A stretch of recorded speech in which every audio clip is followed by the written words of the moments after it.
तो भैया board exam 2026 जैसे जैसे करीब आ रहा है, सभी विद्यार्थियों की धड़कनें बढ़ रही और सभी विद्यार्थियों को डर लगता है फिजिक्स विषय में न्यूमेरिकल से।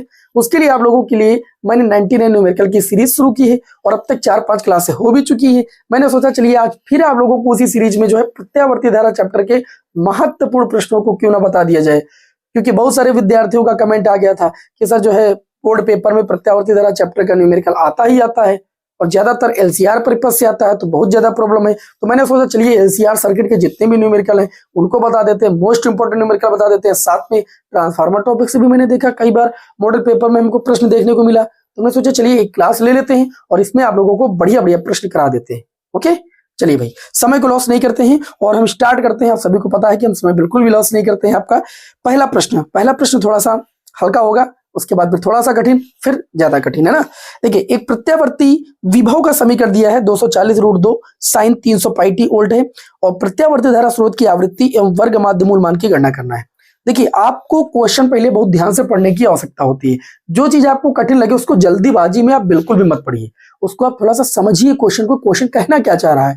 क्वेश्चन ये कहता है कि प्रत्यावर्ती विभव का समीकरण दिया गया है, प्रत्यावर्ती विभव का समीकरण दिया गया 240√2 sin 300 πt वोल्ट। अब इतना आपने पढ़ा होगा तो ये बात तो क्लियर हो गई होगी कि इस समीकरण की तुलना हमको E बराबर E0 sin ωt से करनी पड़ेगी, तो कुछ ना कुछ वैल्यू हमको पता चलेगी और उन्हीं वैल्यू के बेसिस पर आपको बताना यह है कि प्रत्यावर्ती धारा स्रोत की आवृत्ति मतलब F की वैल्यू क्या होगी और वर्ग माध्य मूल मान। अब वर्ग माध्य मूल मान प्रत्यावर्ती धारा का भी होता है और उल्टता का भी होता है। समीकरण उल्टता की दी गई है, जाहिर सी बात उल्टता का ही क्या पूछा गया, वर्ग माध्य मूल मान पूछा गया है। चलिए भाई देखते हैं। तो हमको सबसे पहले इसमें बोला गया कि आप फ्रीक्वेंसी बताइए कितनी होगी और आपको ये बताना प्रत्यावर्ती उल्टता। यहाँ पर ई की वैल्यू दी नहीं, इसी का आपको वर्ग माध्य मूल मान निकालना है।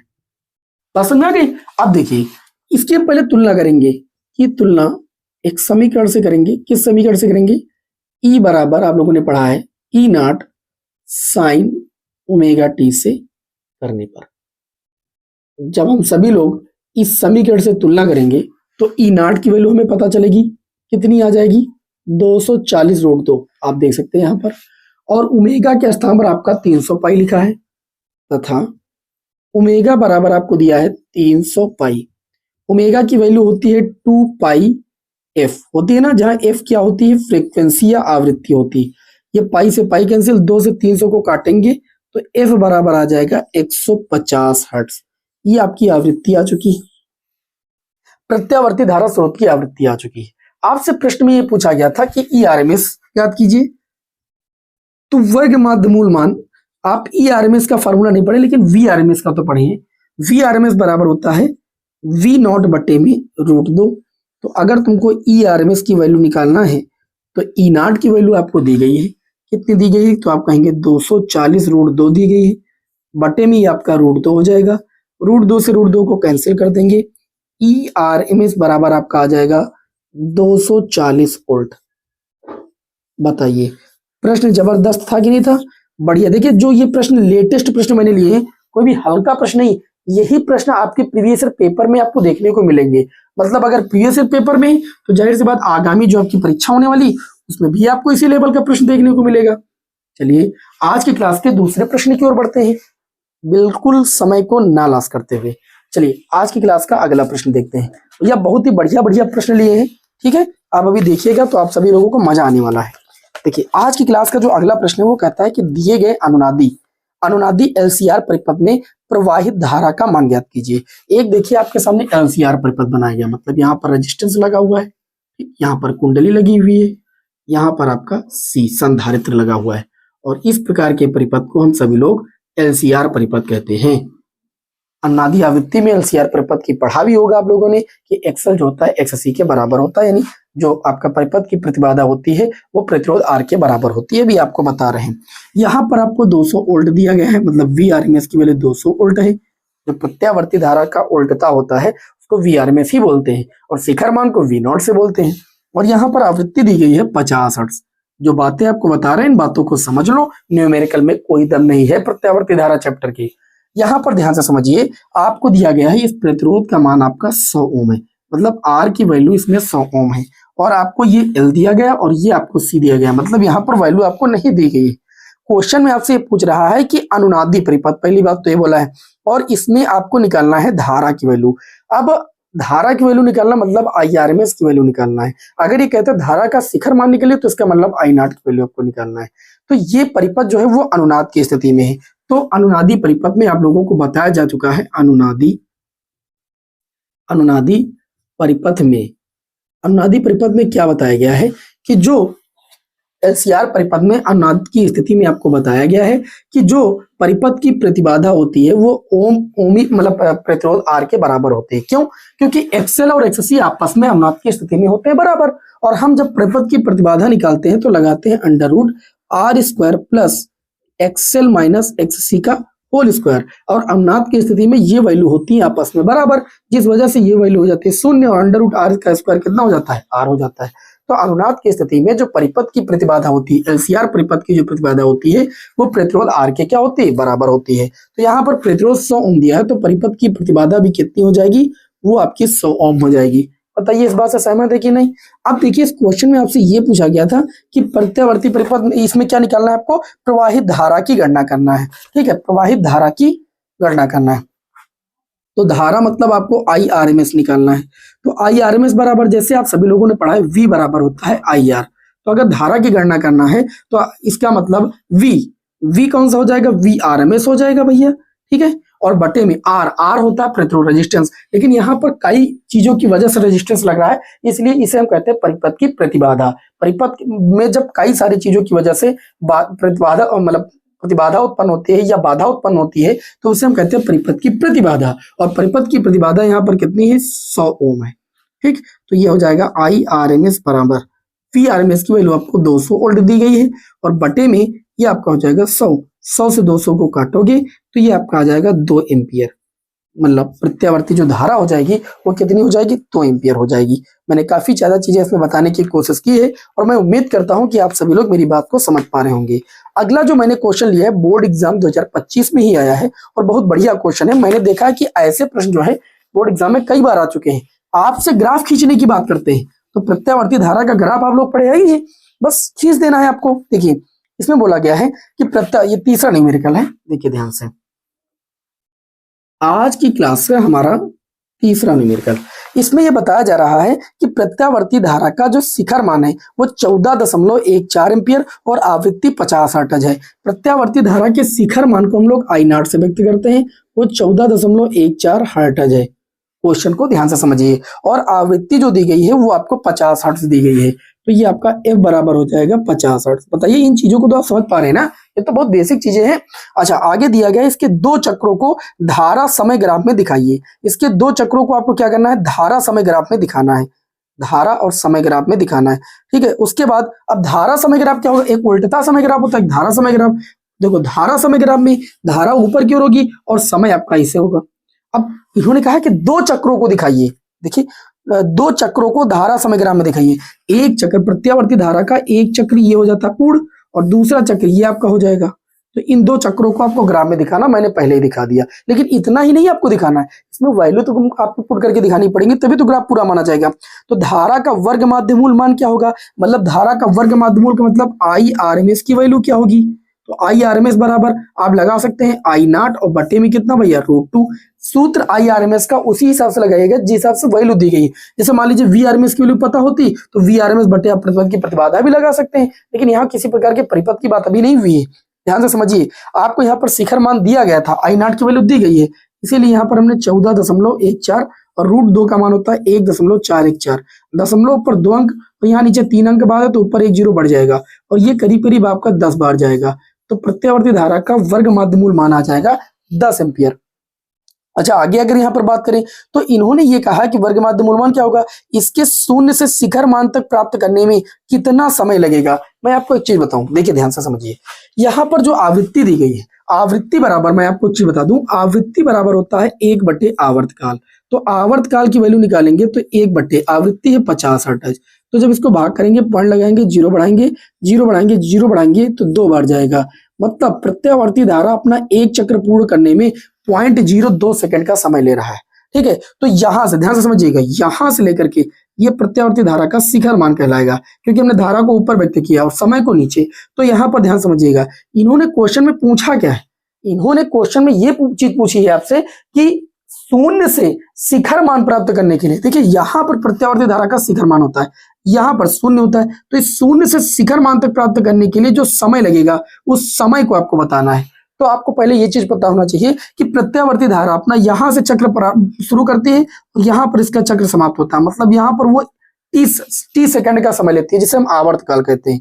प्रत्यावर्ती धारा अपने एक चक्र में जितना समय लेती है उसे हम क्या कहते हैं, उसे हम लोग कहते हैं प्रत्यावर्ती धारा का आवर्तकाल। तो आवर्तकाल आया 0.02 सेकंड। अब जितना समय यहाँ लेगा उसका आधा समय यहाँ पर लेगा, क्योंकि अर्धचक्र है। तो 0.02 सेकंड अगर समय ले रहा है तो यहाँ पर समय लेगा 0.01 सेकंड। लेगा कि नहीं लेगा, आप खुद बताइए ना। अब 0.01 सेकंड से हमको आधा करना है, तो ये जो समय लेगा, मतलब शून्य से शिखर मान तक के लिए जो समय लेगा वो आवर्तकाल का कौन सा भाग होगा। देखिए 1 2 फिर यहाँ पर 3, यहाँ पर 4, यहाँ खंड और बन सकता था, ठीक है।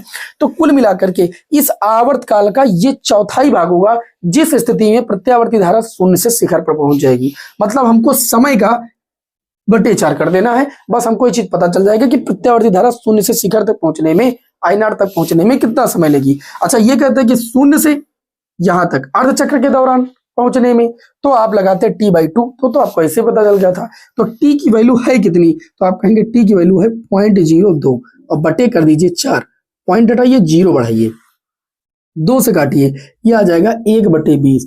1/20 का मतलब पॉइंट लगाइए, 0 बढ़ाइए 0 बढ़ाइए 0 बढ़ाइए, 20 पंचे 100, 0.05 सेकंड। हम कह सकते हैं 0.05 सेकंड में जो प्रत्यावर्ती धारा है वह शून्य से शिखर तक पहुंच जाएगी, ठीक है। शून्य से शिखर मान प्राप्त करने में कितना समय लगेगा, 0.05। कुछ मैंने गलत कर दिया क्या भाई, देख लीजिए, ये पॉइंट हटाएंगे तो 2 0 बढ़ेंगे। देखिए हाँ, थोड़ी सी गलती होगी भैया, यहाँ 2 0 बढ़ेंगे, और जब 2 0 बढ़ेंगे तो देखिए थोड़ी सी गलती होगी, मिस्टेक हो गई भाई। 2 0 बढ़ेंगे तो यहाँ पर पॉइंट लगाया 0 बढ़ाया, है ना, पॉइंट लगाया 0 बढ़ाया, फिर 0 बढ़ाया, अब ये हो जाएगा 1205 आपका, थोड़ा 1 0 और बढ़ेगा, बस 0.005 सेकंड में प्रत्यावर्ती जो धारा है वो शून्य से शिखर तक पहुंच जाएगी। बताइए क्वेश्चन कितना गजब का था। ग्राफ बनाने के लिए एग्जाम में आता है, ये बोर्ड एग्जाम 2025 में आया हुआ प्रश्न है। चलिए भाई देखिए, आप सभी लोग स्क्रीनशॉट लेना है, ले लीजिए। फिर बढ़ते हैं आज की क्लास के चौथे क्वेश्चन की ओर। आज हमने प्रत्यावर्ती धारा चैप्टर के बहुत ही अच्छे क्वेश्चन आप लोगों के लिए लिए, जिससे आप बोर्ड एग्जाम में आने वाले क्वेश्चनों को सॉल्व कर सके भाई।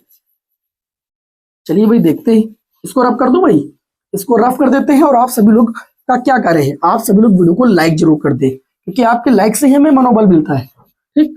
लाइक कमेंट, आपके जो भी मन में विचार हुआ करें आप कमेंट के माध्यम से भी हमें बताया करें, ठीक है। चलिए भाई, तो आज की क्लास में मैंने 3 क्वेश्चन अभी आपको बताए। अभी मैंने ट्रांसफार्मर वाले भी क्वेश्चन लिए, डोंट वरी, ये क्वेश्चन थोड़ा सा आपको जरूर हल्के लेवल के लग रहे होंगे, लेकिन मैं दावे के साथ कह रहा हूँ क्वेश्चन नंबर 3 में मैक्सिमम विद्यार्थी कंफ्यूज हो जाते हैं। अब चलिए बात करते हैं क्वेश्चन नंबर 4 की ओर। थोड़ा सा बड़ा लेवल आएगा क्वेश्चन का, ठीक, जिसमें पार्टों में पूछा जाता है, 5-5 नंबर में क्वेश्चन आते हैं इस चैप्टर के। देखिए भाई, अगला जो क्वेश्चन है हमने लिया है क्वेश्चन नंबर 4। क्वेश्चन नंबर 4 कहता है कि दिए गए प्रत्यावर्ती धारा परिपथ से ज्ञात कीजिए। अब जो प्रत्यावर्ती धारा परिपथ पहले उससे बनाते हैं तो आप जान पाएंगे। देखिए ये प्रत्यावर्ती धारा परिपथ बना है और इसका समीकरण दिया गया है V बराबर 10 sin 1000 t, ठीक। और इस प्रत्यावर्ती उल्टता से एक आपकी कुंडली है, L प्रेरकत्व की मान सकते हैं, जहां पर L की वैल्यू 20 मिली हेनरी है, 20 मिली के मतलब 10 की घात 3। और फिर एक संधारित्र है, C की वैल्यू आपको दी गई है 2 माइक्रोफैरड, और फिर एक रेजिस्टेंस लगाया गया है, मतलब R की वैल्यू आपको दी गई है 1 किलो ओम। कितनी दी गई है, 1 किलो ओम दी गई है। इस तरीके से आपको एक परिपथ दिया गया है। क्वेश्चन में आपसे 2-3 चीजें पूछी गई, लेकिन उन सभी का उत्तर देने के लिए सबसे पहले क्वेश्चन में क्या चीजें दी गई हैं उनको नोट करना बहुत जरूरी है, क्योंकि उनको आपने अगर ऊपर नोट कर लिया तो जो चीजें पूछा जाएगा आप समझ जाएंगे क्या क्या चीजें हमारे पास हैं, किनकी हमारे पास व्यवस्था है जिनका यूज करके हम इसकी वैल्यू निकाल सकते हैं। अब देखिए यहाँ पर आपको क्या दिया गया है, सबसे पहले आप लिखेंगे दिया है। ऐसे क्वेश्चनों को सॉल्व करने का तरीका यही है, दिया क्या है। अगर इस समीकरण की तुलना V बराबर V0 sin ओमेगा t से करें तो वी नॉट की वैल्यू हमको दी गई है 10 वोल्ट। भाई ये वी नॉट की वैल्यू है तो ये, और अगर ओमेगा की बात करें तो ओमेगा के स्थान पर है 1000। ठीक, और उसके बाद अगर हम लोग यहाँ पर आगे बात करें तो आगे आपको दिया गया है एल। एल की वैल्यू आपको दी गई है 20 मिली। मिली का मतलब होता है 10 की घात -3 हेनरी। और सी की वैल्यू आपको दी गई है 2 माइक्रो का मतलब 10 की घात -6 फैरेड। और प्रतिरोध आर की वैल्यू आपको दी गई है 1 किलो का मतलब 10 की घात 3 ओम।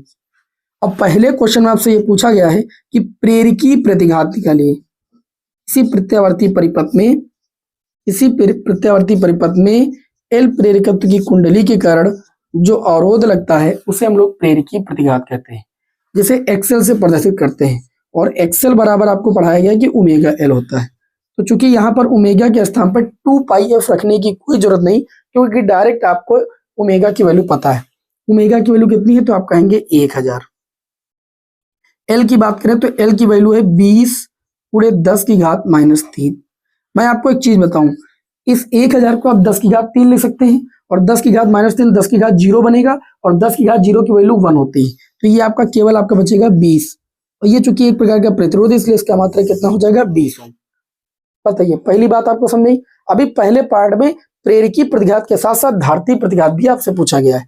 कह रहे हैं दूसरे पार्ट में, इसी पहले पार्ट में, तथा आप ये भी बताइए कि जो धारती प्रतिघात XC वो कितना होगा। तो धारती प्रतिघात XC बराबर होता है 1/ωc। जब किसी प्रत्यावर्ती धारा परिपथ में शुद्ध संधारित्र के कारण या संधारित्र के कारण धारा के मार्ग में जो अवरोध उत्पन्न होता है उसे हम सभी लोग धारती प्रतिघात कहते हैं, जिसे XC से प्रदर्शित करते हैं। XC बराबर होता है 1/ωc। 1/ओमेगा की बात करें तो ओमेगा की वैल्यू आपको 1000 दी गई। अच्छा, सी की बात करें तो सी की वैल्यू आपको दी गई है 2 × 10 की घात -6। क्वेश्चनों को जो चतुराई के साथ लगाएगा उसको आसान लगेंगे, और जो ज्यादा दिमाग लगाएगा वो कठिन कर देगा। भाई 2πf अगर यहाँ रख दिए, एफ निकालने के चक्कर में पड़ गए तो कठिन नहीं हो जाएगा। तो XC बराबर 1/। इस 100 यहाँ पर देखिए ओमेगा के स्थान पर 100 नहीं होना चाहिए, 1000 होना चाहिए। ये 10 की घात 6 ऊपर जाएगा, 10 की घात +6 हो जाएगा, और नीचे ये 1000 को हम 10 की घात 3 लिख सकते हैं। और गुणे कितना है आपका तो आप कहेंगे 2।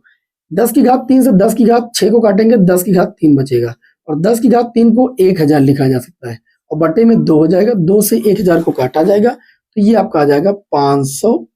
और XC भी क्या है, एक प्रकार की प्रतिबाधा है, इसका भी मात्रक क्या हो जाएगा, ओम हो जाएगा। तो 500 ओम हो गया XC की वैल्यू। ठीक है, अब देखिए दूसरे, देखो इसमें कई सारे क्वेश्चन पूछे गए ना। दूसरे क्वेश्चन में बोला गया कि अनुनाद की स्थिति में आपको क्या करना है, आवृत्ति का मान निकालना है। और LCR परिपथ में आप लोगों को एक चीज बताया गया था, अनुनाद की स्थिति में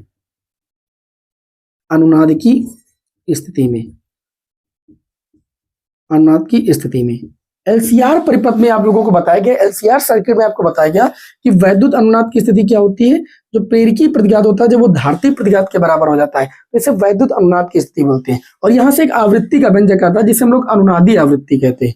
तो XL को हम लोग लिख सकते हैं ω_L, और XC को हम लोग लिख सकते हैं 1/ωc। ओमेगा बराबर होता है 2πf, और ये L हो जाएगा, और ये हो जाएगा 2πf, और ये C हो जाएगा।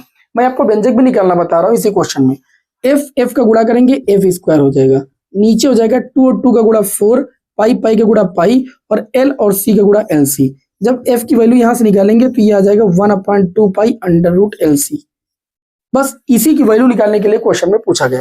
भाई F² उधर जाएगा, अंडर लग जाएगा, अंडर से 4 बाहर आएगा 2, पाई² बाहर आएगा पाई, और अंडर से LC बाहर निकल नहीं पाएगा। अब देखिए F की वैल्यू निकालने के लिए पूछा गया 1/2, पाई की वैल्यू होती है 3.14, है ना, और अंडर L और C, L की वैल्यू आपको दी गई 20 मिली हेनरी, तो आप इसको लिख सकते हैं 20 मिली हेनरी को लिख सकते हैं 2 × 10 की घात -2। भाई 10 का मतलब 10 की घात 1, और मिली का मतलब 10 की घात -3। जब सॉल्व करेंगे तो 10 की घात -2 हो जाएगा। और उसके बाद L के बाद C है आपका 2 × 10 की घात -6। 2 माइक्रो का मतलब 2 × 10 की घात -6। ठीक, इसे हम लोग देखिए सॉल्व करेंगे तो ये आपका हो जाएगा कितना ध्यान से समझिए, 1/, ये हो जाएगा। इस पॉइंट को हटा सकते हैं, ऊपर 2 0 बढ़ा सकते हैं आप, तो ऊपर 100 हो जाएगा, और नीचे हो जाएगा 2 × 314। ठीक, यहाँ देखिए 2 बार अंडर रूट के अंदर है तो वो बाहर निकलेगा, एक बार आ जाएगा। 10 की घात -2, 10 की घात -6, 10 की घात -8 हो जाएगा, जो कि अंडर रूट से बाहर निकलेगा तो ये 10 की घात -4 हो जाएगा। ठीक, अब यहाँ पर ध्यान से समझिए आप लोग, इस 10 की घात 4 को ऊपर लेकर जाइए। कैलकुलेशन करना बहुत अच्छे समझना है आपको। F बराबर ऊपर 10 की घात ये 2 है ही, 10 की घात 4 जाएगा तो ये 10 की घात 6 हो जाएगा, तो हम लिख सकते हैं 100 गुणे 10 की घात प्लस 4, नीचे वाला गया ना, और ये 2 और 2 का गुणा कितना हो जाएगा 4, और गुणे में कितना हो गया 314। अब जो कटे तो काट लो ज्यादा बेटर, और ना कटे तो जबरदस्ती काटने के चक्कर में मत पड़िए आप। तो ये आ जाएगा 4 से काटोगे ये हो जाएगा 25, ठीक, और 25 और बटे में ये आपका हो जाएगा 314 और गुणे में 10 की घात 4। F बराबर इसको बना लो 2500, 10 की घात 4 से 2 जीरो ले लो, बटे में कर दो भैया 314 और गुणे में ये 10 की घात 2 बच जाएगा, इसको भाग कर लो, ये 3 सत्ते 21, 3 24 ज्यादा हो जाएगा, ये 7 बार जाएगा, 7 बार ले जाओ, दशमलव लगाओ कुछ बचेगा, 7 बार ले जाओगे तो 2100 कुछ आएगा, जो भी वैल्यू आएगी, ठीक, इसको आप भाग करके देख लीजिएगा, ये 7 दशमलव लगभग 9 के आसपास आएगा, 96 पूरे 10 की घात 2। F बराबर जब इससे आप गुणा करेंगे तो ये आ जाएगा 796 हर्ट्ज, इतनी आवृत्ति आपकी आ जाएगी, कैलकुलेट कर लीजिएगा, है ना। अब यहाँ पर मान लीजिए 9 के बाद 6 ना आए 5 आए, तो आप देख लीजिएगा। अच्छा आगे क्या पूछा गया है, अनुनाद की स्थिति में आपसे आवृत्ति पूछी गई थी तो वो आपकी आ चुकी। तीसरी बात आपसे पूछी गई है कि अनुनाद की स्थिति में परिपथ की प्रतिबाधा ज्ञात कीजिए। आपसे ये पूछा गया कि परिपथ की प्रतिबाधा, आप लोग जानते हैं एलसीआर परिपथ की प्रतिबाधा होती है R square plus XL minus XC का होल स्क्वायर। देखो R square plus XL minus XC का होल स्क्वायर, यही तो होती है क्या एलसीआर परिपथ की प्रतिबाधा, होती है कि नहीं होती। अब यहां पर देखिए अनुनाद की स्थिति में आपको बताया गया है, अनुनाद की स्थिति में, अनुनाद की स्थिति में आप सभी को पता है कि एक्सएल जो होता है वो एक्ससी के बराबर होता है। किसके बराबर होता है, एक्सएल जो होता है एक्ससी के बराबर होता है। तो यहां से आपको जो परिपथ की प्रतिबाधा मिलेगी वो अंडर रूट आर स्क्वायर, और ये एक्सएल एक्ससी बराबर होने की वजह 0 हो जाएगा। मतलब जेड बराबर कितना होता है, आर अभी आपको बताया भी जा चुका है, और आर की वैल्यू यहां पर आप देख सकते हैं 1 किलो ओम है, मतलब ये आपका आ जाएगा 1000 ओम। कितना हो जाएगा 1000 ओम, आपकी इस क्वेश्चन का आंसर हो जाएगा। मैं उम्मीद करता हूं कि आज की ये क्लास का जो चौथा क्वेश्चन है आप सभी लोगों को बेहतरीन तरीके से समझ में आ गया होगा। इसका भी आप सभी लोग स्क्रीनशॉट लेना चाहें तो ले सकते हैं। तो भैया चलिए इसे रब कर देते हैं और बढ़ते हैं आज की क्लास के अगले क्वेश्चन नंबर 5 की ओर। अब ये एलसीआर परिपथ का मैंने 5 नंबर वाला प्रश्न आप सभी लोगों के समक्ष लिया था। एक क्वेश्चन और लेते हैं, अभी देखिए इसके बाद भी 5 नंबर वाला ही क्वेश्चन होगा, इतना ही आपको कैलकुलेट करना होगा। देखिए अगर एलसीआर परिपथ में आपको वैद्युत अनुनाद की स्थिति समझ में आती है, अनुनादी आवृत्ति की स्थिति समझ में आती है, तो आप एलसीआर परिपथ के जो क्वेश्चन होंगे वो आप बोर्ड एग्जाम में आसानी के साथ कर लेंगे। और अगर आपको ये दोनों स्थितियां नहीं आती हैं तब फिर आपके लिए थोड़ा सा दिक्कत होती है। और ये देखिए क्या कहते हैं, अग्रगामी और पश्चगामी पता होना चाहिए कि किस परिपथ में कौन अग्रगामी होता है कौन पश्चगामी होता है, तो जो प्रतिबाधा का व्यंजक है वो भी आप आसानी के साथ निकाल लेंगे। आज की क्लास का जो अगला क्वेश्चन होगा वो होगा हमारा क्वेश्चन नंबर 5। क्वेश्चन नंबर 5 में सर्किट में आपके समक्ष बनाए दे रहा हूं, क्वेश्चन आप स्क्रीन पर देखते ही है, तो मैं सर्किट आपके सामने बना दूं। ये प्रत्यावर्ती स्रोत का प्रतीक होता है, एग्जामिनर कभी कभी वाइबा में आपसे पूछता है। और ये आपकी एक कुंडली दी गई है और इस कुंडली का प्रेरकत्व 0.16 हेनरी दिया गया है। आगे बढ़ते हैं तो दिया गया है 40 माइक्रोफैरड, ये संधारित्र की वैल्यू दी है 40 माइक्रोफैरड। आगे बात करें तो यहां पर 40 ओम का रेजिस्टेंस दिया गया है, जैसे अभी एक क्वेश्चन था लेकिन बात थोड़ा अलग लेवल की है, हमने बना दिया। वैसे तो प्रत्यावर्ती धारा स्रोत को हमें बीच में बनाना चाहिए, लेकिन कोई दिक्कत वाली बात नहीं, बना दिया। ठीक, अब इस प्रश्न में आपसे पूछा जा रहा है कि दिए गए चित्र में एलसीआर परिपथ प्रदर्शित है, प्रत्यावर्ती धारा स्रोत की उल्टता का समीकरण दिया गया है। ये जो प्रत्यावर्ती और इसका समीकरण V बराबर आपको दिया गया है 100 साइन और फिर दिया गया है 500 टी। उल्ट से प्रदर्शित है, परिपथ के लिए गणना करना है। गणना क्या करना है, आपको निकालना है संपूर्ण प्रतिबाधा, परिपथ की संपूर्ण प्रतिबाधा। संपूर्ण प्रतिबाधा को हम लोग जेड से प्रदर्शित करते हैं। आपको निकालना है शक्ति गुणांक, शक्ति गुणांक, शक्ति गुणांक को हम सभी लोग cos फाई से व्यक्त करते हैं। जो कि आर अपान जेड के बराबर होता है। इसके बराबर होता है आर अपान जेड के। और तीसरे नंबर पर आपसे क्वेश्चन में पूछा गया है कि धारा का शिखर मान निकालिए। धारा के शिखर मान को आई नॉट से बोलते हैं। ये तीन चीजें आपसे निकालने के लिए बोली गई। तो सबसे पहले मैं आप लोगों से एक बात कहना चाहूंगा। मैंने कहा कि एलसीआर सर्किट का कोई भी क्वेश्चन हो, आपको सबसे पहले जो वैल्यू दी गई है उनको आप समझिए कि क्या क्या आपको दिया गया है, उसी हिसाब से आप सूत्र लगाइएगा। अब पता लगे आपको ओमेगा की वैल्यू दी गई, आप तब भी 2πf के रूप में लिख रहे हैं। आपको परिपथ की प्रतिबाधा निकालना है, तो परिपथ की प्रतिबाधा जो एलसीआर परिपथ होता है उसकी होती है √r² plus XL minus XC का whole square. XL minus XC नहीं होता है, वो जो चिन्ह होता है एक्सएल से एक्ससी को घटाओ या एक्ससी से एक्सएल को घटाओ, इससे कोई दिक्कत वाली बात नहीं होती, उसका होल स्क्वायर होता है। अब पता चले आपको एक्सएल की वैल्यू नहीं दी गई, आपको वैल्यू एल की दी गई, तो आपको ये भी तो पता होना चाहिए एक्सएल बराबर ओमेगा एल होता है। बस ये चीज आपको समझने के लिए मैं कह रहा हूँ, पहले जो वैल्यू दी गई उनको लिखिए आप। तो वैल्यू एल देखो यहीं पर लिखा है, सी भी लिखा है, आर भी लिखा है, और यहाँ पर वी नॉट आप लोगों को साक्षात दिख रहा है, ये ओमेगा की वैल्यू हो गई। तो लिखने की कोई जरूरत नहीं, सब चीज पता हो गया। ठीक है, अब पहले नंबर पर पूछा गया परिपथ की प्रतिबाधा। तो एलसीआर परिपथ की प्रतिबाधा होती है √r² प्लस एक्सएल, है ना, माइनस एक्ससी का होल स्क्वायर। जेड बराबर, मैं अगर बात करूं इस सूत्र को मैं लगाऊंगा तो आर की वैल्यू, एक तो वोल्टता के पदों में सूत्र होता है और यहाँ पर ये प्रतिरोधों के पदों में सूत्र है। ठीक है, यहाँ पर VR² हो जाता है, VL माइनस VC का होल स्क्वायर हो जाता है, बस वोल्टता के पदों में। देखिए आर की अगर बात करें तो आर की वैल्यू आपको 40 ओम दी गई, चलो बहुत सही, हमने 40 ओम लगा दिया। क्या एक्सएल की वैल्यू आपको दी गई है? नहीं दी गई भैया, एक्सएल की वैल्यू नहीं दी गई। तो एक्सएल बराबर क्या होता है? Omega L. क्या होता है? Omega L. और ओमेगा की वैल्यू आपको दी गई 500, तो यहाँ पर लिख दूं मैं ओमेगा एल माइनस 1/ओमेगा सी। एक्ससी बराबर होता है 1/ओमेगा सी। जेड बराबर 40 का स्क्वायर आप लोगों को तो पता है, प्लस ओमेगा की वैल्यू देखिए वहां पर आपको पता है 500। एल की बात करें, एल की वैल्यू आपको दी गई 0.16 माइनस 1/ओमेगा, ओमेगा की वैल्यू 500। और सी की बात करें तो आपको दी गई 40 माइक्रो, माइक्रो का मतलब 10 की घात 6 ऊपर जाएगा, 10 की घात +6 हो जाएगा, और फिर इसका कर देंगे स्क्वायर। समझ में आ रही बात? तो ये जेड बराबर हो जाएगा √4, 4 का स्क्वायर कितना हो जाएगा? 1600, ये हो गया। प्लस यहां पर ध्यान से समझिएगा, बहुत ध्यान से, जब 16 और 5 का आप गुणा करेंगे तो 16 पंचे हो जाएगा 80, और 2 जीरो यू आप बढ़ा लीजिए, और फिर 0.2 अंक आगे लगा लीजिए, मतलब कुल मिला के ये 80 आने वाला है। कितना आने वाला है? ये 80 आने वाला है।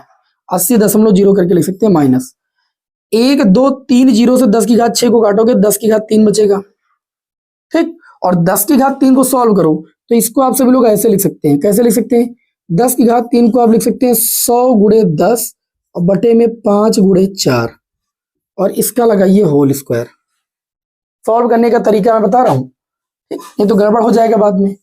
आगे देखिए, ये आपका जेड आ जाएगा बराबर, ये हो गया 1600, तो मैं लिख दिया 1600 प्लस, यहाँ देखिए 80 है, और इसको जब काटोगे तो भैया जब आप 4 से 100 को काटोगे तो ये आ जाता है 25, और 25 को जब 5 से काटोगे तो ये आ जाएगा 5, तो ये हो जाएगा 50, तो ये हो जाएगा 80 माइनस 50 का होल स्क्वायर। जेड बराबर 1600 प्लस 80 से 50 जाएगा 30, 30 का स्क्वायर कितना हो जाएगा? 900, 900 और 1600 हो जाएगा √2500। √2500 की वैल्यू आपकी कितनी हो जाएगी? 50। तो परिपथ की जो प्रतिबाधा आ जाएगी वो 50 ओम आ जाएगी। कितनी आ जाएगी भैया? 50 ओम आ जाएगी। मानते इस बात को? अच्छा, दूसरे पार्ट में आपसे ये पूछा गया है कि शक्ति गुणांक ज्ञात कीजिए। शक्ति गुणांक, शक्ति गुणांक को आप सभी लोग जानते हैं कि cos φ से व्यक्त किया जाता है। cos φ बराबर होता है R/Z। परिपथ का जो प्रतिरोध है वो आपका है 40 ओम, और परिपथ की जो प्रतिबाधा आई है वो आपकी है 50 ओम। भाग कर दीजिए, पॉइंट लगाइए, 0 बढ़ाइए। ठीक, पॉइंट देखिए, पॉइंट लगाओगे 0, 40 हो जाएगा, 5 8 40। ये आपने शक्ति गुणांक निकला। और शक्ति गुणांक का कोई मात्रक नहीं होता, कारण क्योंकि ऊपर भी रेजिस्टेंस नीचे भी रेजिस्टेंस, दोनों का मात्रक हो जाता है कैंसिल। तीसरे नंबर पर आपसे क्या बात पूछी गई है? तीसरे नंबर पर जो बात पूछी गई उसको ध्यान से समझिए। तीसरे नंबर पर पूछा गया परिपथ में धारा का शिखर मान। धारा के शिखर मान को हम I0 से व्यक्त करते हैं। I0 बराबर हमको निकालना तो V0 बटे परिपथ का कुल प्रतिबाधा नीचे करना पड़ेगा। भाई अगर IRMS कहता तो IRMS बराबर I0/√2 लगाते, लेकिन यहाँ पूछा गया I0। I0 का मतलब I बराबर होता है V/R होता है, R होता है रेजिस्टेंस। तो यहाँ पर परिपथ का शिखरमान, धारा का शिखरमान पूछा गया, तो परिपथ का कुल जो रेजिस्टेंस है और जो परिपथ जैसा भी उसका कुल रेजिस्टेंस, परिपथ एलसीआर है तो एलसीआर का टोटल रेजिस्टेंस मतलब उसकी प्रतिबाधा, और उसके बाद क्योंकि धारा का शिखरमान तो अल्ट्रापथ का शिखरमान लेंगे हम। ये हो जाएगा आई नॉट बराबर वी नॉट की अगर बात करें तो वी नॉट की वैल्यू यहाँ पर समीकरण से पता चला था 100, और जेड परिपथ का कुल जो रेजिस्टेंस लग रहा है वो आपका 50 ओम लग रहा है। तो इससे काट दो भैया, 2 एम्पियर आपका आ चुका है। कितना बढ़िया और कितना प्यारा क्वेश्चन था, अच्छे लेवल का क्वेश्चन था, इसमें कई चीजें पूछी गई थी। तो ये हमने एलसीआर सर्किट का अगला क्वेश्चन आप सभी लोगों के समक्ष लिया, जो कि क्वेश्चन नंबर 5। स्क्रीनशॉट लेना, ले लीजिए, फिर बढ़ते हैं अगले क्वेश्चन की ओर। भाई लाइट तो बार बार गिर जाती है, इसको उठा देते हैं, इसी लाइट की वजह से आपको अच्छा दिखता है ना। स्क्रीनशॉट लीजिए, इसको रब करते हैं भाई। सब बढ़िया बढ़िया लेवल के प्रश्न हैं, और हम बढ़ते हैं अगले क्वेश्चन, क्वेश्चन नंबर 6 की ओर। ट्रांसफार्मर के भी क्वेश्चन कराने हैं आप सभी लोगों को भी। क्लास थोड़ी सी बड़ी जा सकती है, ज्यादा बड़ी नहीं जाएगी, लेकिन ट्रांसफार्मर में परिणमन अनुपात जिसको आता है, आदर्श ट्रांसफार्मर के बारे में जो जानता है, ठीक दक्षता के बारे में जो जानता है, क्वेश्चन सॉल्व कर लेगा, वेरी सिंपल। चलिए अगले क्वेश्चन की ओर हम लोग बढ़ते हैं। क्वेश्चन नंबर जो अगला लिया हमने, क्वेश्चन नंबर 6 आप सभी लोगों के समक्ष लिया है, क्वेश्चन नंबर 6। ठीक, क्वेश्चन नंबर 6 में आपसे पूछा गया है, क्योंकि ट्रांसफार्मर का ही क्वेश्चन है शायद, क्वेश्चन नंबर 6 जो है वो ट्रांसफार्मर का ही मैंने क्वेश्चन लिया है, और फिर क्वेश्चन नंबर 7 आदर्श ट्रांसफार्मर का क्वेश्चन लिया है। ठीक, चलिए फिलहाल देखते हैं। तो मेरी इच्छा थी कि मैं पहले आप सभी लोगों को ये एलसीआर सर्किट वाले ये क्वेश्चन बता ही देते हैं, उसके बाद ट्रांसफार्मर वाले तो लास्ट में बताते हैं ना। चलिए अगला क्वेश्चन देखते हैं कि किसी परिपथ में एक प्रत्यावर्ती वोल्टेज का समीकरण आपको दिया गया। ये बोर्ड एग्जाम 2024 में भी आया, 25 में भी आया। ये क्वेश्चन नंबर 6 होगा आज की क्लास का। एक परिपथ में प्रत्यावर्ती वोल्टेज का समीकरण दिया गया, V बराबर 40 साइन, फिर दिया गया 100 पाई टी वोल्ट दिया गया है। ठीक, आगे दिया गया है द्वारा प्रदर्शित होता है, यहां समय स्मॉल टी सेकंड में है, समय उल्टता ग्राफ उचित पैमाने पर एक पूर्ण चक्र के लिए बनाइए। देखिए मेरी बात समझिए, अभी मैंने समय और धारा ग्राफ बनाया था, अब हमें बनाना समय उल्टता ग्राफ, लेकिन एक पूर्ण चक्र के लिए। अभी अगला जब क्वेश्चन मैंने कराया था उसमें 2 पूर्ण चक्र के लिए बोला था। एक पूर्ण चक्र होता है ये पूर्ण चक्र हो गया आपका। नीचे थोड़ा मैंने बड़ा बना दिया, इसको सही कर देते हैं। ठीक, देखिए ये एक पूर्ण चक्र हो गया। अब उल्टता समय ग्राफ मतलब ये लाइन आपको समय बताती है, ये उल्टता को बताती है। यहां इस लाइन पर ये हो जाएगा वोल्टेज का शिखर मान, ये आपका 0 हो जाएगा। कोई समस्या? अब क्वेश्चन में अगर इस समीकरण से तुलना करें कि तुलना V बराबर V not sine omega T से करने पर, तो आप सभी लोगों को सिंपल सी बात है कि V नॉट की वैल्यू पता चल जाएगी 40 वोल्ट। कोई दिक्कत नहीं। ओमेगा की वैल्यू आपको पता चल जाएगी 100 पाई टी, 100 पाई टी के स्थान पर टी है ना। ओमेगा बराबर होता है 2 पाई एफ, बराबर ये हो जाएगा 100 पाई। 2 पाई से 100 पाई को काटेंगे, ये आपका हो जाएगा 5, 2 पंची 10, मतलब ये आ जाएगा 50। एफ बराबर कितना आ जाएगा? 50 हर्ट्ज की आवृत्ति आ जाएगी। और जब हमें उल्टता या धारा और समय के बीच ग्राफ बनाना होता है, तो हमको चक्र दिखाना होता है, और एक पूर्ण चक्र के लिए हमको समय दिखाना होता है। हम सभी विद्यार्थी जानते हैं कि यहाँ पर एक चक्र में लगा समय आवर्तकाल टी कहलाता है, और ये जो समय होता है ये T/2 होता है कि नहीं होता है? तो ये T का मतलब आधा भाग होता है, और ये आधे का भी आधा भाग होता है, तो इस भाग को हम लोग बोलते हैं T/4। क्या बोलते हैं? T/4 बोलते हैं। अब मेरी बात को ध्यान से समझिएगा, क्वेश्चन में आपसे ये चीज पूछा गया है, और इस भाग को क्या बोलते हैं? इस भाग को बोलते हैं 3T/4, है ना, मतलब आधा और एक के बीच का भाग। बात समझ मेरी बात? अब यहां पर इन्होंने ये चीज बोला है कि बताइए आप सभी लोग, समय उल्टता ग्राफ उचित पैमाने पर एक पूर्ण चक्र के लिए बनाइए। देखिए पूर्ण चक्र के लिए ग्राफ तो बना दिया, लेकिन ये ग्राफ मान्य कब होगा? जब आप टी की वैल्यू उसमें निकालेंगे। तो टी की वैल्यू आती है आवृत्ति से, तो नाउ हम सभी लोग सूत्र लगा देंगे, आवृत्ति बराबर होता है 1/आवर्तकाल। 1/आवर्तकाल। तो आवर्तकाल की वैल्यू निकालेंगे तो 1/आवृत्ति, 1/आवृत्ति की वैल्यू कितनी है, तो आप कहेंगे 50 हर्ट्ज।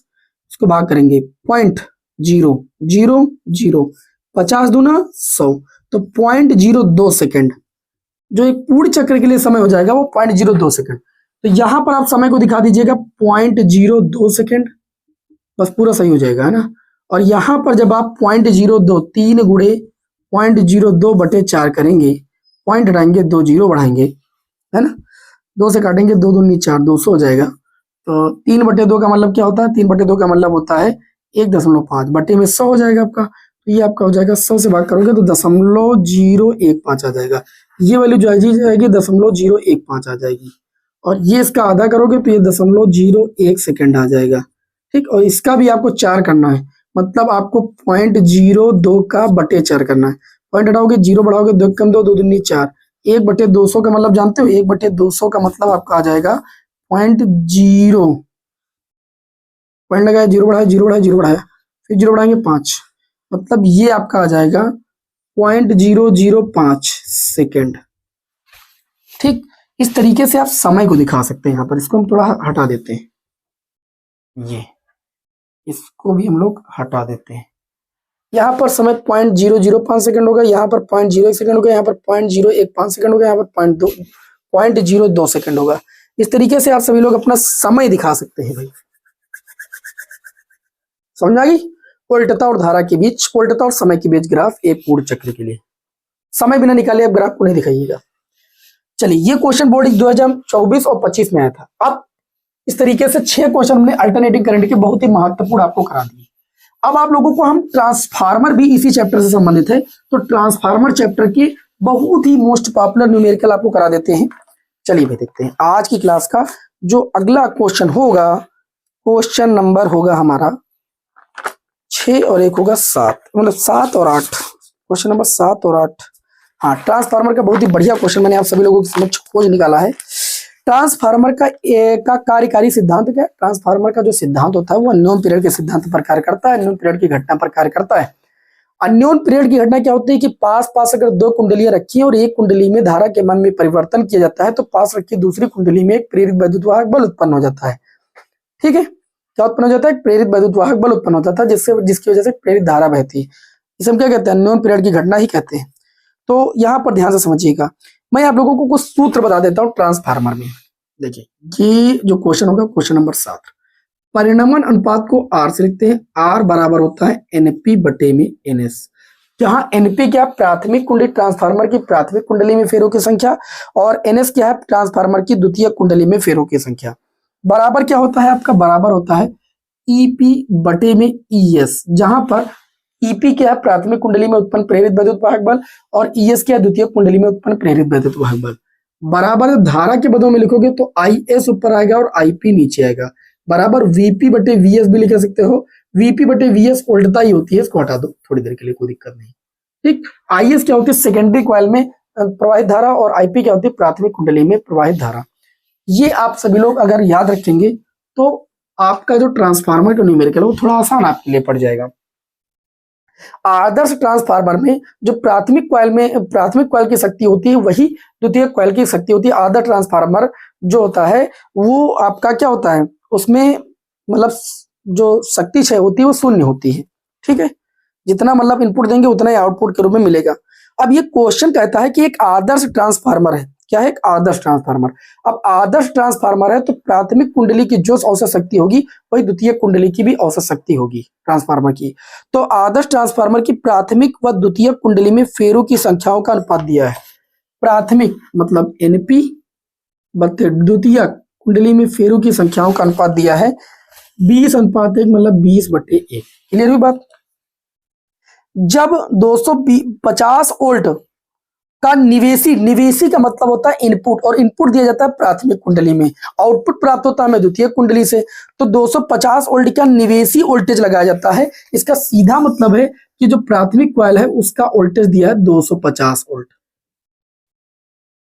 बात समझ में? उसके बाद इन्होंने क्वेश्चन में पूछा है तब निर्गत धारा 8 एम्पियर होती है। अब धारा जो निर्गत होती है वो होती है हमको सेकेंडरी कॉइल से, मतलब द्वितीय कुंडली में प्रवाहित धारा हमको दिया गया है 8 एम्पियर। राइट। आगे देखिए क्या दिया गया है, गणना कीजिए कि प्राथमिक कुंडली में धारा क्या होगी। पहले में प्राथमिक कुंडली में धारा को हम आईपी से व्यक्त करते हैं। देखिए एनपी बटे एनएस बराबर आप आईएस बटे आईपी भी लगा सकते हैं। तो एनपी बटे में एनएस बराबर आईएस बटे में आईपी। आपको वैल्यू किसकी चाहिए, आईपी की। तो आईपी बराबर जब आप निकालेंगे तो आईएस गुणे आईपी इधर ले आइए, एनएस उधर लेकर चले जाइए, बटे में कितना हो जाएगा, एनपी हो जाएगा। तो आईपी बराबर आपका हो जाएगा आईएस। आईएस की वैल्यू है 8, एनएस बटे एनपी की, देखो जब एनपी बटे एनएस की वैल्यू 20 बटे 1 है तो एनएस बटे एनपी की वैल्यू 1 बटे 20 हो जाएगी। 4 दूनी 8, 4 पंचे 20, 2 बटे 5 का मतलब है पॉइंट लगाओ, 0 बढ़ाओ, 5 चौक 20, 0.4 एम्पियर की जो धारा हो जाएगी वो आपकी प्राथमिक कुंडली में उत्पन्न धारा हो जाएगी आपकी। अच्छा आगे देखिए, आगे क्वेश्चन में आपसे क्या पूछा गया है, आगे आपसे क्वेश्चन में ये चीज पूछी गई है कि आप ये बताइए निर्गत शक्ति कितनी होगी। देखिए निर्गत शक्ति, अब दूसरे में मैं बताऊं निर्गत शक्ति, मैं आपको एक चीज बता दूं, जो ट्रांसफार्मर होता है उसमें निर्गत शक्ति की बात हो रही, आउटपुट की बात हो रही, जो कि द्वितीय कुंडली से प्राप्त होता है, और शक्ति को लिखते हैं पी से, तो निर्गत शक्ति को लिखेंगे पीएस से। ठीक है, पी बराबर आप लोगों ने एक सूत्र पढ़ा है वी आई, पढ़ा है कि नहीं पढ़ा है, सब लोगों ने पढ़ा है वी आई। यहाँ पर उल्टता को लिखेंगे हम ई एस से, ई हो जाएगा, और जो कि द्वितीय कुंडली से उल्टता की बात हो रही, और इनटू में अगर बात करें यहाँ पर आई, तो ये हो जाएगा द्वितीय कुंडली से क्या हो जाएगी, प्रवाहित धारा। बात समझ में कि नहीं, तो ध्यान से समझिए। अब ये अगर आपको पीएस निकालना है तो ईएस सेकेंडरी कॉइल जो आपकी है उसका हमें चाहिए, क्या चाहिए, ईएस। अच्छा आईएस तो हमें पता है भैया 8 एम्पियर, और हमको चाहिए ईएस, तो ईएस की वैल्यू हमें निकालनी पड़ेगी। क्यों, ईएस की वैल्यू हमें निकालनी पड़ेगी। चलिए निकाल लेते हैं। यहाँ पर कैसे निकाल लेते हैं, हम जानते हैं कि ईपी बटे में ईएस बराबर होता है आईएस बटे में आईपी होता है। तो ईपी की बात करें तो 250 है, ईएस की हमें यहाँ पर आवश्यकता पड़ गई, आईएस की अगर बात करें तो आईएस की वैल्यू 8 एम्पियर है, आईपी की बात करें तो हमने निकाला है 0.4 एम्पियर, इसको अलग कर दीजिएगा ना। तो इसको सॉल्व करेंगे, ये 4 दूनी कितना हो जाएगा 8, ये मतलब आपका आ जाएगा 20 है ना, और ये 0 से 0 को लेंगे काट। Any problem, no problem. तो जब हम ईएस की वैल्यू यहां से निकालेंगे तो 25 बटे आ जाएगा आपका 2। क्या मैं सही हूं, बताइए भाई। अब ये आपका आ गया उल्ट, मतलब जो सेकेंडरी कॉइल है उसमें उत्पन्न प्रेरित विद्युत वाहक बल। हमको चाहिए शक्ति, तो ईएस की वैल्यू है 25 बटे में 2, और आईएस सेकेंडरी कॉइल में प्रवाहित जो धारा है वो आपकी है 8 एम्पियर है ना। 2 चौके 8, 4 से आप 25 को गुणा करेंगे तो ये आ जाएगा 100 वाट। शक्ति है ना, शक्ति का मात्रक क्या होता है, वाट होता है। तो ये आपके इस क्वेश्चन का आंसर हो जाएगा। बहुत सावधानी के साथ प्रश्न को हल कीजिएगा। आप देख पा रहे थे कि यहाँ पर हम क्वेश्चन को कितनी सावधानी के साथ लगा रहे हैं कि कोई त्रुटि ना होने पाए भाई, कोई भी त्रुटि ना होने पाए। आज की क्लास के आखिरी क्वेश्चन की ओर बढ़ते हैं जो कि ट्रांसफार्मर से ही रिलेटेड है, और बहुत ध्यान से समझिएगा। अच्छा ये अगर ये कहते हैं कि प्राथमिक कुंडली की औसत शक्ति बताइए तो इतनी ही होगी, क्योंकि आदर्श ट्रांसफार्मर की बात बोले थे ना, इसलिए। चलिए आज की क्लास के अगले क्वेश्चन की ओर बढ़ते हैं। अगला क्वेश्चन भी बहुत ही जबरदस्त है, ध्यान से आप सभी लोग यहाँ पर समझिएगा, ट्रांसफार्मर से ही रिलेटेड है। और इसमें भी बताया गया कि एक आदर्श ट्रांसफार्मर की प्राथमिक और द्वितीय कुंडली में क्रमशः 2000 और 50 फेरे हैं। तो पहले प्राथमिक कुंडली में फेरों की संख्या को लिखेंगे भाई एनपी से, पी मतलब प्राइमरी, जो कि कितने फेरों की बात हो रही है, 2000 फेरों की बात हो रही है। फिर उसके बाद बोला द्वितीय कुंडली में फेरों की संख्या मतलब एनएस की बात हो रही है, वो आपकी बोला है 50 फेरे। जितना क्वेश्चन में बोला जाए उतना आप करते जाइए, क्वेश्चन सॉल्व हो जाएगा। प्राथमिक कुंडली को 120 वोल्ट के मुख्य स्रोत से जोड़ा गया है। अगर प्राथमिक कुंडली को 120 वोल्ट के मुख्य स्रोत से जोड़ा गया है, मतलब प्राथमिक कुंडली को जो उल्टता दी जा रही है वो आपको 120 वोल्ट दी जा रही है। तो प्राथमिक कुंडली को उल्टता दी जा रही है, मतलब हम वीपी बराबर लिख सकते हैं 120 वोल्ट। क्वेश्चन को समझते जाइए, जो दिया गया उसको लिखते जाइए। उसके बाद दिया गया है कि द्वितीय कुंडली 0.6 ओम प्रतिरोध के बल्ब से जोड़ी गई। अब द्वितीय कुंडली से निकलता है क्या, आउटपुट। अब उससे कुछ भी चलाए वो, तो उससे वो चला रहे हैं 0.6 ओम प्रतिरोध के बल्ब को जला रहे हैं। ठीक है, मतलब हम ये चीज कह सकते हैं कि जो द्वितीय कुंडली है, द्वितीय कुंडली का हमें रेजिस्टेंस दे रखा है कितना दिया है 0.6 ओम, क्योंकि द्वितीय कुंडली में तो रेजिस्टेंस जोड़ा गया है ना। अच्छा आगे गणना करना है आपको, इसमें बहुत सारी चीजों की गणना करना है, इसीलिए मैंने इस क्वेश्चन को ले लिया। गणना करना है द्वितीय कुंडली के सिरों के बीच आपको वोल्टेज निकालना है, द्वितीय कुंडली के सिरों के बीच वोल्टेज निकालना है। तो द्वितीय कुंडली के सिरों के बीच अगर वोल्टेज निकालेंगे, द्वितीय कुंडली के सिरों के बीच वोल्टेज का मतलब आपको Vs चाहिए, और Vs निकालने के लिए आप सूत्र लगाएंगे NP बटे में NS बराबर क्या लगाएंगे भाई, सूत्र लगाएंगे Vp बटे में Vs। ठीक है, Vp बटे में Vs, ये कहां से आया, यहां से आया। Vp बटे Vs लिखो या EP बटे ES लिखो, मैंने आपको पहले बता दिया था, मैंने V वाला मिटाल दिया था। आपको Vs की वैल्यू चाहिए तो Vs बराबर हो जाएगा NP बटे में NS, है ना। Vs को इधर लाएंगे, अच्छा ठीक ओके, तो Vs को इधर लाएंगे तो इधर हो जाएगा Vp गुणे में NS ऊपर चला जाएगा, NP नीचे आ जाएगा। Vs देखिए Vp मतलब प्राइमरी कॉइल का वोल्टेज आपको दिया गया है 120 वोल्ट, NS सेकेंडरी कॉइल में फेरों की संख्या आपको दी गई है 50, NP प्राइमरी कॉइल में फेरों की संख्या दी गई है 2000। 1 2 0 से 1 2 0 कैंसिल हो गए, 5 एकम 5, 5 चौक 20, 4 एकम 4, 4 3 12, ये आपका आ गया भैया 3 वोल्ट। समझ में बात। अच्छा आगे क्या दिया गया, आगे प्रश्न में आपसे ये पूछा गया है कि आप ये बताइए बल्ब में धारा कितनी होगी, बल्ब में प्रवाहित धारा। अब एक चीज बताओ मुझे, बल्ब किससे कनेक्ट था, सेकेंडरी कॉइल से कनेक्ट था, तो सेकेंडरी कॉइल में धारा पूछेगी, सीधी सी बात है। तो मतलब आपको IS निकलना, सेकेंडरी कॉइल में धारा। अब धारा बराबर सब कोई पढ़ा है, V बराबर होता है I बराबर V/R। सेकेंडरी कॉइल का रेजिस्टेंस से भाग कर देंगे सेकेंडरी कॉइल के वोल्टेज को, सेकेंडरी कॉइल का वोल्टेज आपका आया है, इसको आप लगा सकते हैं VS बटे में RS। समझ में बात।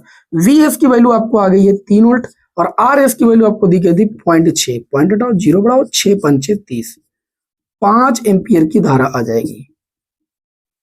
निर्गत धारा कितनी मिलेगी, 5 एम्पियर की। अच्छा आगे क्वेश्चन में क्या दिया गया है, आगे क्वेश्चन में ये कहा गया है कि प्राथमिक कुंडली में धारा बताइए, प्राथमिक कुंडली में धारा तीसरे में पूछा गया है। प्राथमिक कुंडली में धारा का मतलब है धारा IP। अच्छा IP निकालने के लिए आप लोग क्या करेंगे, इसमें से कुछ भी कर दीजिए, इसका रेशियो देखिए, अगर आपको VS और VP दोनों पता हो, VP पता VS पता, ये लगा दीजिए आप, तो यहां पर लगा दीजिए, देखिए VS बटे में VP बराबर VS बटे में VP। अगर VS बटे VP कर रहे हो तो इसका उल्टा देखो, यहाँ P है तो यहाँ S है ना, VS बटे VP कर रहे हो तो ये हो जाएगा IP बटे में IS। आपसे पूछा गया है प्राथमिक कुंडली में धारा, तो प्राथमिक कुंडली में अगर धारा आपको IP की चाहिए जरूरत, तो ये आपका हो जाएगा IS, मतलब IS इधर गुणे में चला जाएगा, VS बटे में VP, तो IP बराबर आपको मिल जाएगा IS की वैल्यू 5 एम्पियर गुणे में VS की वैल्यू 3 वोल्ट आ गई है, बटे में VP की वैल्यू 120 वोल्ट है। काट लो भैया, 3 एकम 3 और 3 चौक 12, 5 एकम 5, 5 8 40, 1/8, 1/8 का मतलब है पॉइंट लगाओ 0 बढ़ाओ, 8 एकम 8, 2 बचा, पॉइंट लगाओ 0 बढ़ाओ, 8 2 16, 8 5 40, ये इतने एम्पियर की वैद्युत धारा आ जाएगी। मतलब प्राथमिक कॉइल में जो धारा होगी 0.125 एम्पियर की धारा होगी। मानते हैं इस बात को। अच्छा क्वेश्चन में और आपसे पूछा गया है चौथे में कि प्राथमिक व द्वितीय कुंडली में शक्ति क्या होगी। मैं आपको एक चीज बता दूं, प्राथमिक और द्वितीय कुंडली में जो शक्ति होगी वो बराबर होगी। अभी मैंने बताया था प्राथमिक और द्वितीय कुंडली में शक्ति जो पूछे तो आप बता देना बराबर। क्यों, देखिए जो शक्ति होती है आदर्श ट्रांसफार्मर में प्राथमिक और द्वितीय कुंडली में शक्ति बराबर होती है। तो अगर मान लीजिए हम द्वितीय कुंडली की शक्ति निकाल लें PS, तो ये होगा VS और गुणे में IS। हमको दोनों की वैल्यू पता होनी चाहिए बस। VS की बात करें तो VS की वैल्यू आई है अभी, VS की वैल्यू 3 वोल्ट और IS सेकेंडरी कॉइल में जो धारा आई वो आई 5 एम्पियर। ये आ गया शक्ति 5 3 15 वाट। शक्ति को किससे लिखोगे, वाट से। अब एक चीज आपको बताएं, मैंने भी बताया कि आदर्श ट्रांसफार्मर होगा तो आदर्श ट्रांसफार्मर की प्राथमिक और द्वितीय कुंडली में जो शक्ति होगी वो सेम होगी। देखिए मैंने द्वितीय कुंडली में निकाला शक्ति कितनी है 15 वाट। अगर मैं प्राथमिक कुंडली में शक्ति निकालता तो यहाँ पर VP गुणे IP करता। अब VP की वैल्यू कितनी है 120, IP की वैल्यू कितनी है, IP की वैल्यू 1/8। जब 1/8 गुणे 120 करते 15 8 120 आता तब भी 15 है, तो ये आदर्श ट्रांसफार्मर था, इसीलिए तो पीएस और पीएस और पीपी मतलब प्राथमिक कॉइल का पावर या क्षमता दोनों इसलिए तो बराबर, शक्ति क्या है इसलिए तो बराबर है। तो आज की ये जो क्लास, जो अल्टरनेटिंग करंट चैप्टर की ये क्लास आपको कैसी लगी हमें भैया कमेंट बॉक्स के माध्यम से जरूर बताइएगा, हमें ज्यादा अच्छा लगेगा। इतनी मेहनत से आप सभी लोगों के लिए क्लास तैयार की गई है जिससे आप बोर्ड एग्जाम में अच्छा प्रदर्शन कर पाए।